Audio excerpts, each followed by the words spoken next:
Here, it used to be a quadra or stables before, but they renovated the property at the same time.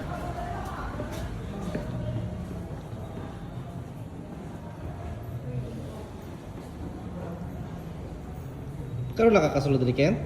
We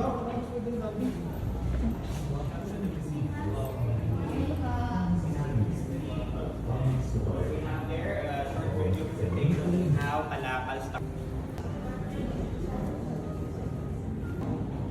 You can have it seen. So this is used to be Almacen. Almacen is Spanish word for. They are the first distributor of Tanduay sa Pilipinas. But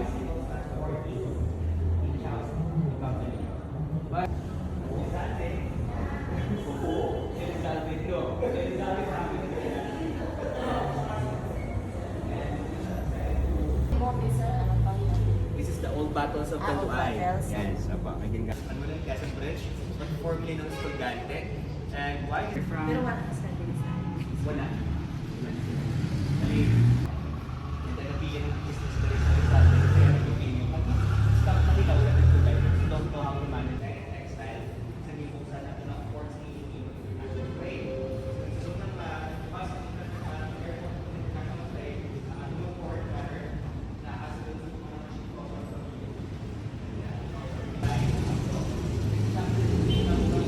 our IDs. Port was made by our this is the Patajong.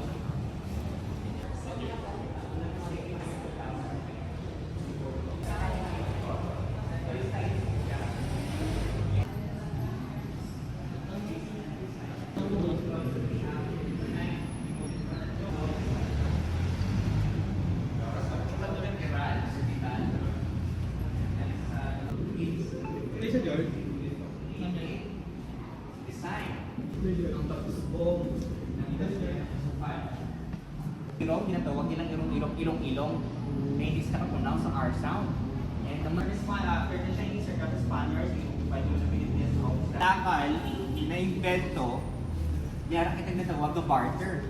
Some of the artifacts we found in the city of Iloilo is some of the porcelain plates during the Chinese traders went to the Iloilo to have trade, the teacups na discovered recently. And this one naman is pananamit ng pare. So some of you may ask, why this cloth of the priest is located here? We're talking about the economy, not only in Iloilo but in the Philippines. Because this cloth of the priest was, the junk is the version of the ship of the Chinese. While the Spaniards, they have their own ship. We call that galleon. Are you familiar with galleon or the Acapulco Manila trade? Alam mo ba na according to the history, from Manila going to Acapulco, Mexico, it takes around 4 up to 6 months. And another 4 to 6 months from Acapulco back to Manila. So it takes a year to transfer, to transport this galleon from Manila going to Acapulco. And some of the influence the Spaniards during the time they occupied or colonized Pilipinas, of course, nila itong mga ivory at saka mga silver, yung mga rosal area, so that there they can share the word of God. Eventually, they convert Filipinos into Christian. The law of the Indies. We have here some original tire. Our tires siya sang atong yung mga trade gali. Pero actually weigh a lot of tons. Oh. So we have here some people alta ciudad.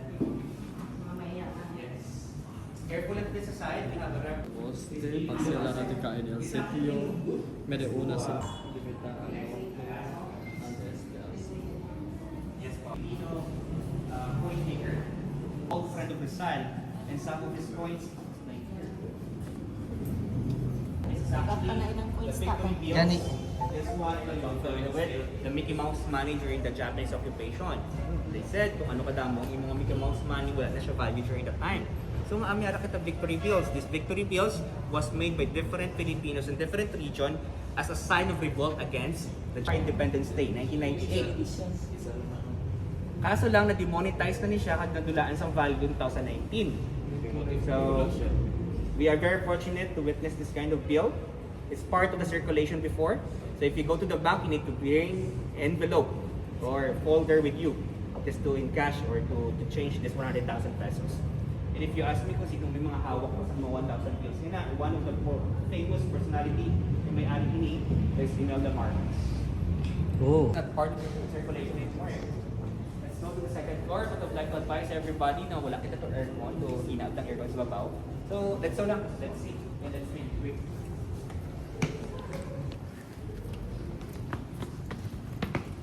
This is what we call the grand staircase or the escalera principal. And so most of the women back in 1800s, magsaka sila sa baba o pinaog, naka-sideways, no? Because you're wearing saya, para di sila masangkad. Kapot pa na sila nga. Balay na akong dati, ang nakataas. Gusto rin na siya? Tindahan na sa baba.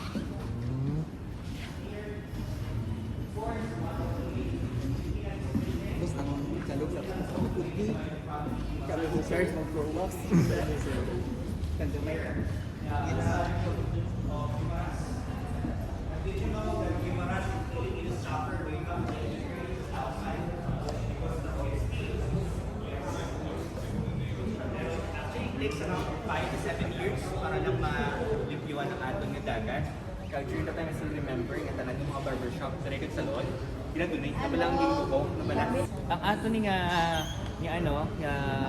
bangka, sang dunay, sa pag-usay sa ating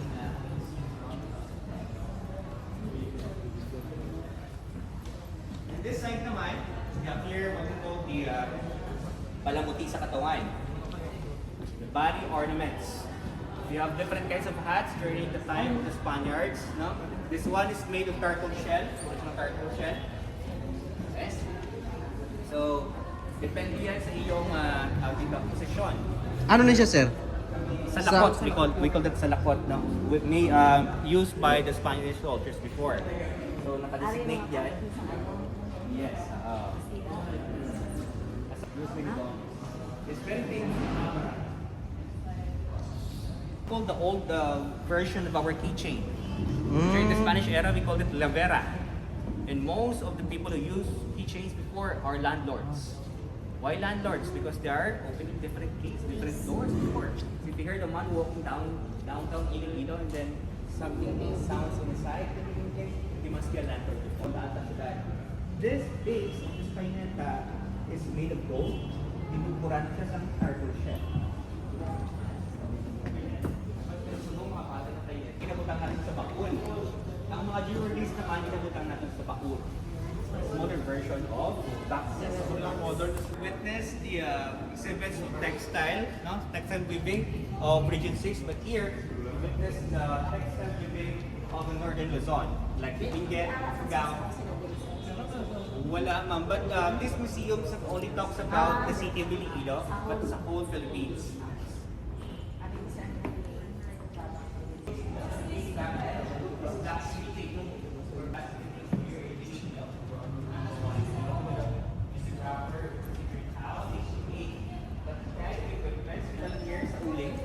Painiton, tapos kung okay na, sa temperature, butang nila sa tubig, butang sa anvil, nagpupukon para mahurma nila. Mabinangon. Binangon ng tawag sa inyo. Ito sa ano?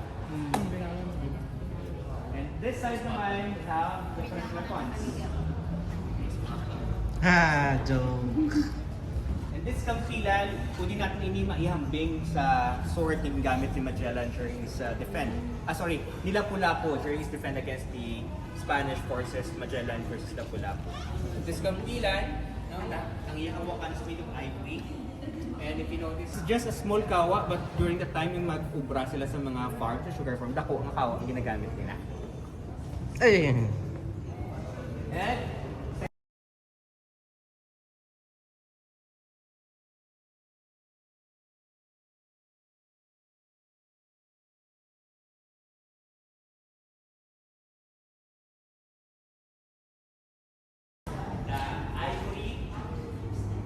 Sigil of Philippine economic history.